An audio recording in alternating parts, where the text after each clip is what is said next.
As Aventuras de Sherlock Holmes, obra de Arthur Conan Doyle. Ao sul da casa, como vê, há um terreno grande de terra arável, cortado em campos pequenos, com muros de pedra entre eles. Aqui admito que uma bicicleta é impossível. Podemos descartar a ideia. Vejamos o norte do terreno. Aqui é um bosque chamado Rajet-Chan, e do lado mais distante é um pântano grande e ondulado, Lower Gill Moor, que se estende por 10 quilômetros e se eleva gradualmente. Aqui, num lado desta região isolada, está Holdernesse Hall, a pouco mais de 10 quilômetros pela estrada, mas a apenas 6 pelo pântano. É uma planície particularmente desolada.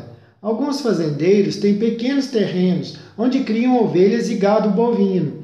À exceção destes, as aves e os maçaricos são os únicos habitantes até que se chegue à estrada principal, em Sheffield. Há uma igreja ali, alguns chalés e um hotel. Depois dali, os precipícios tornam-se mais íngremes. Com certeza, é aqui para o norte que a nossa busca deve seguir. Mas e a bicicleta? Insisti. Ora, disse Holmes com impaciência. Um bom ciclista não precisa de uma autoestrada. A planície é cortada por trilhas e era a lua cheia. Ei, o que é isso? Houve uma batida nervosa na porta e logo depois o Dr. Huxtable estava dentro do quarto. Segurava um boné de cricket azul com um distintivo branco no alto. Afinal, temos uma pista, exclamou. Graças a Deus. Finalmente estamos na trilha do pobre garoto. Este é o seu boné. Onde foi encontrado? Perguntou Holmes. Numa carroça de ciganos que acamparam na planície. Foram embora na terça-feira. Hoje a polícia os alcançou e examinou a caravana. Encontrou isto. Como explicam isso? Perguntou Holmes. Esquivaram-se e mentiram. Disseram que o encontraram no campo na terça de manhã. Eles sabem onde ele está, os patifes. Graças a Deus estão todos trancafiados. O medo da lei ou o dinheiro do duque certamente arrancarão deles tudo o que sabem. Até aqui tudo bem, disse Sherlock Holmes quando o doutor finalmente saiu do quarto.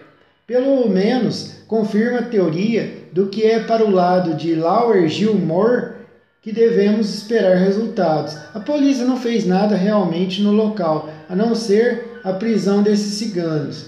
Olha aqui, Watson. Há um rio que corta o campo. Você o vê marcado aqui no mapa. Em alguns trechos, se alarga num brejo. Está exatamente na região entre Holdernesse Hall e o colégio. É inútil procurar pegadas em outro local, neste tempo, seco assim. Mas, naquele ponto, certamente, há uma possibilidade de ter sido deixada alguma marca. Eu chamarei amanhã bem cedo e tentaremos esclarecer alguma coisa desse mistério. O dia estava começando a clarear quando acordei e vi a figura alta e magra de Sherlock Holmes à minha cabeceira. Já estava todo vestido e, aparentemente, havia saído antes. Eu dei uma olhada no canteiro e no depósito das bicicletas. Disse, também dei uma voltinha por Rajet-Chan. Agora, Watson, há chocolate pronto no quarto ao lado. Devo pedir-lhe que se apresse, pois temos um grande dia pela frente. Seus olhos brilhavam e seu rosto estava corado com a satisfação do mestre de obras que vê o trabalho pronto à sua frente. Um Holmes muito diferente, este homem ativo e alerta, do sonhador introspectivo e pálido da Baker Street. Ao olhar para aquela figura ágil, sustentado por uma energia nervosa, senti que era um dia realmente ativo o que nos esperava. Mas tivemos a maior decepção. Com grandes esperanças, andamos pelo campo avermelhado e turfoso, cortando trilhas para lá e para cá. Campo cortado por milhares de trilhas de ovelhas até que chegamos no trecho verde, claro e largo que assinalava o pântano entre nós e Holdernesse Hall. Se o menino tivesse ido para casa, certamente teria de passar por ali, e não podia passar sem deixar vestígios. Mas nenhum sinal dele ou do alemão podia ser visto. Com o rosto sombrio, Holmes vasculhava a margem, observando atentamente cada mancha na superfície rugosa. Havia pegadas de ovelhas em profusão, e nenhum ponto, alguns quilômetros abaixo, vacas deixaram suas marcas, nada mais. Verificação número 1, disse Holmes, olhando com tristeza para a extensão ondulante do campo. Há um outro brejo mais abaixo e uma passagem estreita no meio. Ora, viva! O que temos aqui? Tínhamos chegado a uma pequena faixa preta de trilha. No meio dela, claramente marcada no solo fofo, estavam as marcas de uma bicicleta. Urra! Exclamei. Conseguimos, Holmes! Mas Holmes estava balançando a cabeça e seu rosto mostrava mais confusão e expectativa do que certezas e alegria. Uma bicicleta, certamente, mas não a bicicleta, disse. Conheço 42 impressões diferentes deixadas por pneus, Watson. Este, como vê, é um Dunlop com um remendo na parte externa. Os pneus Heidegger eram Palmer, que deixam listras longitudinais. Avelin, o professor de matemática, estava certo sobre isso. Portanto, não é o rastro de Heidegger que procuramos, Watson. Do garoto, então, Holmes? Possivelmente, se pudermos provar que ele estava com uma bicicleta, claro. Mas falhamos completamente nisso, Watson. Esta trilha, como se percebe, foi feita por alguém que vinha na direção da escola. Ou na direção dela? Não, meu caro Watson. A marca mais profunda é claramente a da roda traseira, sobre a qual todo o peso se apoia. Percebemos vários pontos onde ela cruzou e modificou a marca menos funda da roda dianteira. Sem dúvida, estava se afastando do colégio. Pode ou não ter alguma ligação com a nossa busca, mas nós a seguiremos para trás, antes de irmos mais adiante. Fizemos isso, e após algumas centenas de metros, perdemos as pistas da bicicleta, quando saímos da porção pantanosa do campo. Seguindo a trilha para trás, chegamos em outro local, cortado por um curso d'água. Aqui, mais uma vez, estava a marca da bicicleta, embora quase apagada pelos cascos de vacas. Depois disso, não havia mais sinal, mas a trilha ia direto para Rajasthan, o bosque que dava aos fundos do colégio. A bicicleta deve ter saído deste bosque. Holmes sentou-se numa pedra e apoiou o queixo nas mãos e ficou a pensar. Watson, ora, disse Holmes por fim. É possível, claro, que um homem esperto tenha trocado os pneus de sua bicicleta para não deixar marcas conhecidas. O criminoso, que for capaz de um raciocínio desses, é o homem com o qual eu ficaria orgulhoso de trabalhar. Deixaremos esta questão em suspenso e voltaremos para o nosso brejo, pois há muita coisa para ser explorada, Watson. Continuamos nossa pesquisa sistemática da borda da parte encharcada do pântano e logo nessa perseverança foi gloriosamente recompensada. Do outro lado da parte mais baixa do lodaçal havia uma trilha pantanosa. Holmes deu um grito de satisfação ao chegar mais perto. Uma impressão igual a uma fina tira de telégrafo passava bem no centro dela. Eram os pneus Palmer. Aqui está, Herr Heidegger. Com certeza, exclamou Holmes exultante. Meu raciocínio parece ter sido correto, Watson. Dou-lhe meus parabéns, Holmes. Mas ainda temos um longo caminho a percorrer, meu amigo. Aonde, com cuidado, talvez chegaremos no destino que procuramos. Watson, ande com cuidado fora da trilha. Agora vamos seguir as marcas. Creio que não nos levarão muito longe. Mas descobrimos, enquanto avançávamos, que esta parte do pântano era intercalada de partes macias e, embora perdêssemos com frequência a trilha de vista, sempre conseguimos encontrá-la de novo. Está notando, Watson, disse Holmes, que o ciclista está agora aumentando o ritmo? Não há dúvida. Olha esta marca em que temos os dois pneus nítidos. Um está tão fundo quanto o outro. Isso só pode significar que o ciclista está jogando todo o peso sobre o guidão, como um homem faz quando está querendo correr. Por Deus, ele caiu. Eu olhei para o raciocínio de Holmes. De fato, havia um borrão largo e irregular no chão, cobrindo alguns metros na trilha. Então, havia algumas pegadas e o reaparecimento dos pneus logo à frente. Uma derrapagem, sugeri. Holmes segurou um galho esmagado de tojo em flor. Vi com horror que as flores amarelas estavam meio que manchadas de alguma coisa parecida com sangue. Na trilha e também entre as urzes havia pequeninas manchas escuras de sangue. Mal, disse Holmes. Mal, olhem bem, Watson. Nenhuma passada desnecessária. O que vemos aqui? Ele caiu ferido, levantou-se, montou de novo e continuou. Mas não existem outras marcas. Gado nesta outra trilha. Não terá sido atingido por um touro?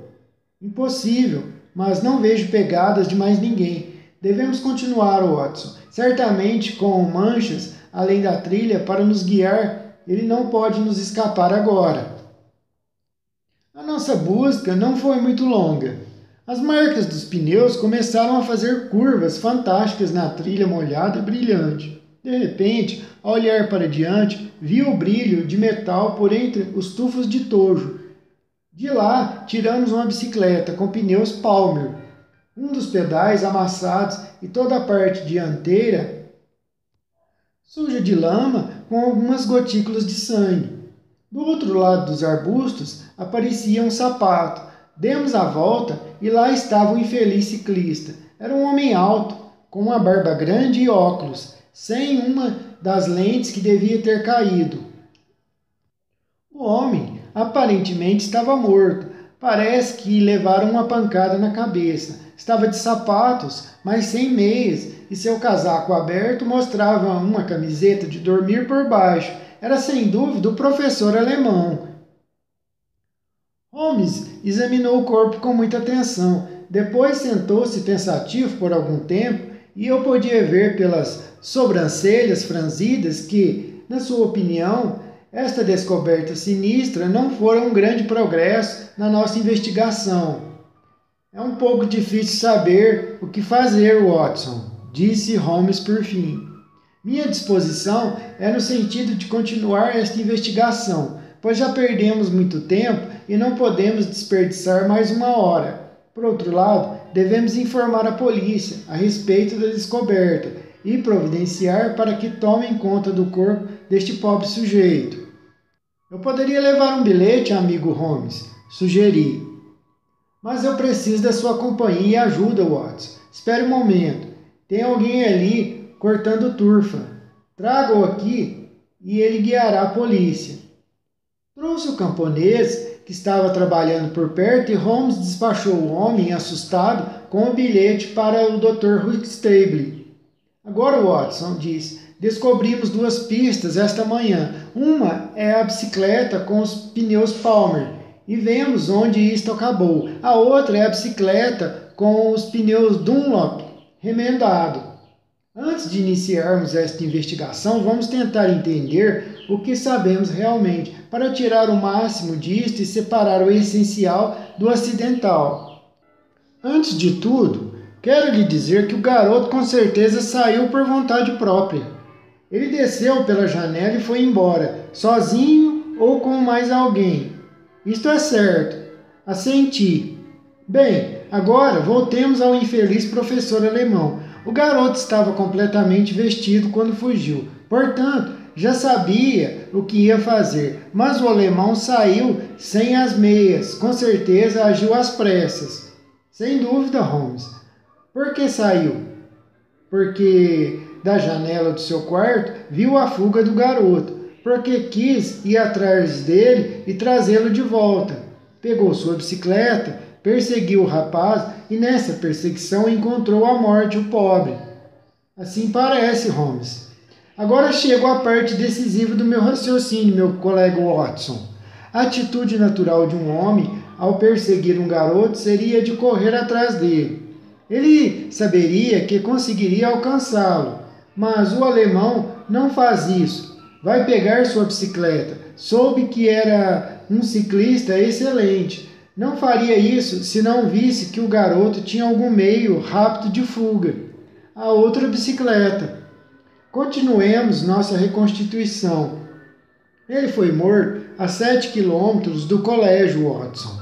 Não por uma bala ou que até mesmo um garoto poderia disparar, mas por um golpe violento desferido por um braço vigoroso, de um adulto, por certo. O garoto, portanto, teve um companheiro na sua fuga, e foi uma fuga rápida, pois andaram 7 quilômetros antes que um ótimo ciclista os alcançasse. E ainda pesquisamos o chão em volta do local da tragédia. O que encontramos? Alguns rastros de gado e nada mais. Dei uma grande volta por aí e não existem trilhas a menos de 50 metros. Um outro ciclista poderia não ter tido nada com assassinato e lá também não havia pegadas humanas. Holmes, exclamei, isto é impossível. Admirável, disse ele. Uma observação esclarecedora. É impossível do modo como falei, entretanto posso, em algum aspecto, ter falado de modo equivocado, pois você viu por si mesmo. Poderia surgir alguma falha? Sim, poderia. Mas, Watson, caro amigo, você poderia apontar a falha? Ele não poderia ter fraturado, machucado alguma parte do corpo na queda? Num lodaçal, Watson, como? A lama é algo fofo, mole. Estou meio desorientado, Holmes. Já resolvemos problemas piores. Se acalma, Watson. Pelo menos temos muito material. Se ao menos pudéssemos usá-lo. Venha então e depois do Palmer vamos ver o que o Dunlop, com a parte remendada, tem a nos oferecer. Pegamos a trilha e a seguimos por algum tempo, mas o pântano logo se elevava numa curva longa, cheia de tufos de urze, e deixamos o riacho para trás. Não se podia mais esperar ajuda alguma de trilhas. Do lugar onde vimos pela última vez o pneu Dunlop, podíamos ter ido também para Holdernesse Hall, cujas torres majestosas apareciam a alguns quilômetros à nossa esquerda, ou para uma vila pequena e pardacenta que ficava à nossa frente e indicava a posição da estrada principal de Sheffield. Quando nos aproximamos do hotel, repugnante e miserável, com o símbolo de um galo de briga sobre a porta, Holmes deu um súbito gemido e agarrou meu braço para não cair. Tivera um desses estiramentos violentos que deixam um homem desamparado.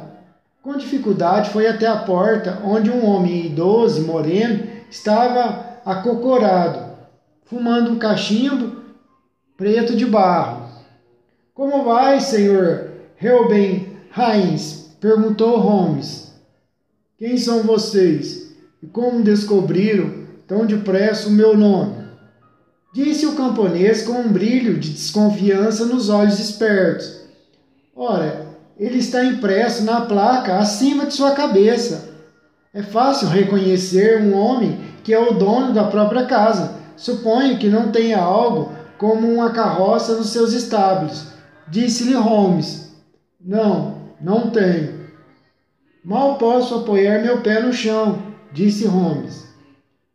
Não o ponha no chão, falou o homem. Mas não posso andar. Bem, então pule. A atitude do Sr. Reuben Hines estava longe de ser amável, mas Holmes a encarou com um bom humor admirável.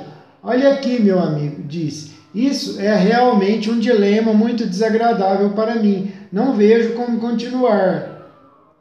Nem eu, disse o estalajadeiro mal-humorado. O assunto é muito importante. Eu lhe ofereceria 1 libra pelo uso de uma bicicleta. O homem prestou mais atenção quando Holmes falou em dinheiro. Aonde querem ir? Para Holdernesse Hall. Amigos do Duque? Suponho, disse o proprietário, observando nossas roupas manchadas de lamas com os olhos irônicos. Holmes sorriu complacente. De qualquer maneira, o Duque ficará contente em nos ver, falou Holmes. Mas por quê? Porque lhe trazemos notícias de seu filho desaparecido. O estalajadeiro teve um sobressalto visível, ficou assustado, arregalou os olhos. O quê? Vocês então estão na pista dele? Ele foi visto em Liverpool. Esperam encontrá-lo a qualquer hora. De novo, uma mudança perceptível passou pelo rosto forte e barbado. Ele ficou amável de repente. Bem, eu tenho muitos motivos para desejar o bem do Duque do que muitos homens. Disse porque uma vez fui cocheiro dele e ele me tratou de modo cruel. Foi ele quem me pôs na rua sem explicações por causa da palavra de um negociante de milho, mentiroso. Mas fico contente em saber que o jovem Lord foi visto em Liverpool e vou ajudá-los a levar a notícia até Hall. Obrigado, disse Holmes. Vamos comer algo primeiro, depois posso trazer a bicicleta. Eu não tenho uma bicicleta. Holmes mostrou uma libra. Já lhe disse, homem, que não tenho, nem por 1 libra, nem por 10. Deixarei que levem 2 cavalos até o Hall. Bem, disse Holmes. Falaremos sobre isso depois que tivermos comido alguma coisa. Quando ficamos sozinhos na cozinha de paredes de pedras, foi espantoso como o tornozelo estirado de Holmes se recuperou depressa. Já era quase noite e não havíamos comido nada desde a manhã, de modo que gastamos um bom tempo em nossa refeição. Certamente, a indisposição de Holmes era apenas um truque. Holmes estava perdido em seus pensamentos e 1 ou 2 vezes foi até a janela e olhou para fora, sério. Ela dava para um pátio miserável. No canto mais afastado havia uma forja, onde um rapaz sujo estava trabalhando. Do outro lado ficavam os estábulos. Holmes estava sentado após uma dessas excursões quando de repente pulou de sua cadeira com uma exclamação. Por Deus, Watson, creio que conseguimos! Gritou. Sim, deve ser isso. Watson, lembra-se de ter visto alguma trilha de vacas hoje? Sim, Holmes, já vi, você também, vimos várias. Onde? Ora, por todo lado, no brejo e também na trilha, e perto do lugar onde o pobre Heidegger morreu. Exato. Agora, Watson, quantas vacas você viu no campo? Ah, meu amigo, não lembro. Como posso me lembrar de quantas vacas vi no campo, Holmes? Espera um pouco. Pensando bem, eu não vi nenhuma. É isso, Watson. Não é estranho que víssemos rastros durante todo o nosso trajeto, mas nenhuma vaquinha? Muito estranho, Watson, hein? Sim, pensando bem, é estranho, meu amigo Holmes. Não vimos nenhuma vaca e vimos vários rastros de vaca. Agora, Watson, faça um esforço de memória. Pode ver aqueles rastros na trilha? Sim, posso. Recorda-se de que os rastros eram algumas vezes assim, Watson. Dispôs algumas bolinhas de pão deste modo, e Holmes me mostrou na mesa como eram os rastros. Eram outros assim, Watson, assim, veja, e ocasionalmente deste jeito. Pode se lembrar disso, Watson? Não posso, Holmes, para ser sincero. Mas eu posso, Watson. Posso jurar que é assim, mas voltaremos lá para verificar isso pessoalmente. Como fui cego, meu amigo, não confirmando minha conclusão. E qual é a sua conclusão, meu amigo Holmes? Apenas que existe uma vaca notável que anda, trota e galopa. Por Deus, Watson. Não foi nenhum cérebro de taberneiro do interior que imaginou um como esse. A costa parece estar livre, a não ser por aquele rapaz na forja. Vamos dar uma escapada e ver o que pudermos. Havia 2 cavalos maltratados no estábulo em ruínas. Holmes levantou a pata traseira de um deles e riu. Ferraduras velhas, mas ferrado recentemente. Ferraduras velhas, mas cravos novos. Este caso promete ser um clássico. Vamos passar por fora. O rapaz continuava seu trabalho sem ligar para nós dois. Notei os olhos de Holmes. Viraram-se para a esquerda e para a direita, por entre os restos de ferro e madeira que se espalhavam pelo chão. Mas de repente escutamos passos atrás de nós, e lá estava o dono da hospedaria, o senho franzido sobre os olhos selvagens, as feições contorcidas pela raiva. Segurava uma pequena bengala de cabo metálico e avançou de modo tão ameaçador que me senti confortado por ter o meu revólver no bolso. Seus espiões do inferno! Gritou o homem. O que estão fazendo aí? Ora, Sr. Helbenheim, disse Holmes friamente, alguém poderia pensar que o senhor está com medo de que descubramos alguma coisa. Por que nos trata assim? O homem controlou-se com um esforço violento e sua boca cruel abriu-se num sorriso falso que era mais ameaçador que o seu olhar carrancudo. Vocês podem descobrir o que quiserem em minha oficina, disse. Mas olha aqui, senhor, não gosto de sujeitos que ficam bisbilhotando na minha casa sem minha autorização. Portanto, quanto mais cedo pegarem sua conta e saírem daqui, mais agradecido eu ficaria. Estão me ouvindo? Tudo bem, Sr. Hayes. Não fizemos por mal, disse Holmes. Estivemos dando uma olhada em seus cavalos, mas creio que irei a pé. Afinal, não é longe, eu acho. Não mais de 3 quilômetros até o portão do hall. É pela estrada da esquerda. Ficou nos observando com os olhos sombrios até que saímos de sua propriedade. Não fomos muito longe pela estrada, pois Holmes parou assim que a curva fez com que saíssemos do campo de visão daquele homem soturno.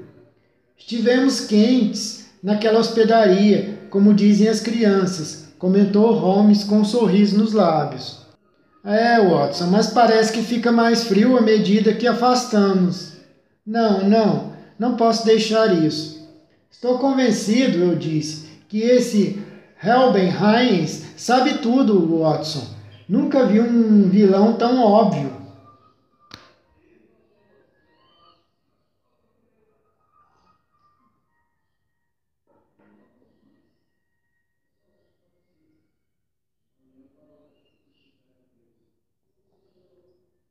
De fato, Holmes, ele me impressionou bastante. A cavalos, a forja, sim, é um lugar interessante, esse galo de briga. Acho que devemos dar uma outra olhada nele, de modo mais discreto, certamente. Uma colina suave, longa, pontilhada de pedras calcárias, estendia-se atrás de nós. Havíamos saído da estrada e estávamos subindo a colina quando, ao olhar na direção de Holdernesse Hall, vi um ciclista pedalando rapidamente. Abaixe-se, Watson! Exclamou Holmes, batendo no meu ombro. Mal havíamos sumido de vista quando o homem passou rapidamente por nós na estrada. Por entre as nuvens de poeira vislumbrei um rosto pálido e agitado, um rosto com horror estampado em cada traço, a boca aberta, os olhos vidrados. Era como uma estranha caricatura do esperto James Wilder que víamos na noite anterior. O secretário do Duque, exclamou Holmes. Venha, Watson, vamos ver o que ele vai fazer. Escalamos de pedra em pedra, até que muito depois chegamos a um ponto do qual podíamos ver a porta da frente do hotel. A bicicleta de Wilder estava encostada na parede lateral. Ninguém se movia pela casa. Nem conseguimos ver alguém nas janelas. Devagar o crepúsculo chegou, enquanto o sol mergulhava atrás das torres de Holdernesse Hall. Então, na escuridão, víamos as 2 lanternas laterais acesas de uma carruagem no pátio do estábulo do hotel, e logo depois ouvimos o barulho de cascos chegando da estrada e partindo em grande velocidade na direção de Chertsfield. O que acha disso, Watson? Sussurrou Holmes. Parece uma fuga, meu amigo Holmes. Só havia um homem na carruagem, pelo que pude ver. Bem, certamente não era James Wilder, pois ele está ali em frente à porta, Watson. Um quadrado vermelho de luz se acendera na escuridão. No meio dele estava o vulto negro do secretário, a cabeça inclinada para frente, espreitando a noite. Era evidente que esperava alguém. Por fim, passos na estrada. Uma outra figura ficou visível por um instante contra a luz. A porta bateu e tudo ficou escuro novamente. 5 minutos depois, uma lâmpada foi acesa num quarto do primeiro andar. Parece ser uma categoria curiosa de fregueses, essa do galo de briga, disse Holmes. O bar fica do outro lado. Exato, estes são o que podemos chamar de convidados particulares. Agora, que diabo está o senhor James Wilder fazendo naquela espelunca a essa hora da noite? E quem é o sujeito que vem para encontrá-lo ali? Vamos, Watson. Precisamos realmente nos arriscar e tentar investigar isto um pouco mais de perto. Descemos juntos até a estrada e nos aproximamos silenciosamente da porta do hotel. A bicicleta ainda estava encostada na parede. Holmes acendeu um fósforo para examinar o pneu traseiro e eu o ouvi rir baixinho quando a luz incidiu sobre um pneu, Dunlop remendado. Bem acima de nós estava a janela iluminada. Preciso dar uma olhada lá, Watson. Se você inclinar as costas e se apoiar na parede, acho que conseguirei. Logo depois, seus pés estavam sob meus ombros. Porém, mal chegou lá em cima e já estava embaixo de novo. Venha, meu amigo, disse Holmes. Nosso dia de trabalho foi bastante longo. Creio que já conseguimos tudo o que podíamos. É uma longa caminhada até o colégio, e quanto mais cedo começarmos, melhor. Holmes mal abriu a boca durante aquela caminhada cansativa atrás do campo, e não entramos no colégio quando chegamos lá, mas fomos para a estação de Muckleton, de onde ele enviou alguns telegramas. Tarde da noite, eu ouvi consolando o Dr. Huxtable, prostrado pela janela da morte do seu professor.